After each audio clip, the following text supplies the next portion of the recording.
মাঠে গড়ানোর আগেই বিশ্বকাপ মিশনে এক বিশাল ধাক্কা খেল ইংল্যান্ড ফুটবল দল। ক্যানসাস সিটিতে প্রথম অনুশীলনে নামার আগেই চুরি হয়ে গেছে পুরো দলের গুরুত্বপূর্ণ কিট এবং তারকা খেলোয়াড়দের ম্যাচ বুট। দলের কর্মকর্তারা জানিয়েছেন, ফ্লোরিডার বেস ক্যাম্প থেকে ট্রেনিং ভেন্যুতে সরঞ্জাম নেওয়ার সময় এই চুরির ঘটনা ঘটে। এতে হ্যারি কেইন, জুড বেলিংহ্যাম এবং বুকায়ো সাকার মতো বিশ্বখ্যাত তারকাদের ব্যক্তিগত বুট, অফিসিয়াল ফুটবল এবং অনুশীলনের সব কিট হারিয়ে গেছে। নতুন কোচ থমাস টুখ্যালের অধীনে দলের প্রথম অনুশীলনে নামার ঠিক আগ মুহূর্তে এই ঘটনা ইংলিশ শিবিরে চরম অস্বস্তি তৈরি করেছে। অবশ্য ঘটনার পর ক্যানসাস সিটি পুলিশ দ্রুত তদন্তে নেমে অলরেডি 2 সন্দেহভাজনকে আটক করেছে।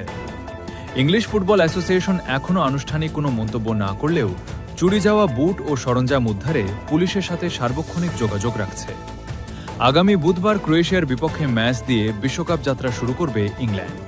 কিন্তু গুরুত্বপূর্ণ এই ম্যাচের আগে বুট চুরির এই ঘটনা হ্যারি কেইনদের মানসিক প্রস্তুতিতে কতটা প্রভাব ফেলে এখন সেটাই দেখার বিষয়।